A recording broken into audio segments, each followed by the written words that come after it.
Hello मित्रमंडळी, Pune पेंडा Chitale dairy आपले चितळे बंधू वर्ल्ड फेमस डेअरी प्रॉडक्ट्स. काही इंट्रोडक्शनची गरज नाही. Chitale cold coffee, best cold coffee, pineapple, butterscotch, strawberry. चितळेचे हे milk flavoured best milk flavour आहे. रिअल टोन मिल्कनी बनवलेले.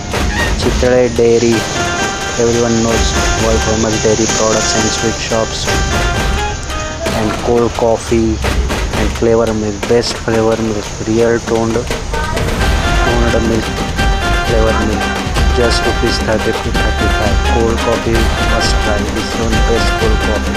ही cold coffee दुर्गाच्या cold coffeeला तुम्ही बाय करून हीच cold coffee एन्जॉय करणार आहे. बटरस्कॉच आणि मसाला मिल्क. आता एव्हरेस्टचा दूध मसाला, हे दूध मसाला, तो दूध मसाला आणण्याची झंझट चितळे बंधूंनी आपलं बंद केलेली आहे. आता तुम्ही मसाला मिल्क कधी पण एन्जॉय करू शकता. ओपन करा, एन्जॉय करा.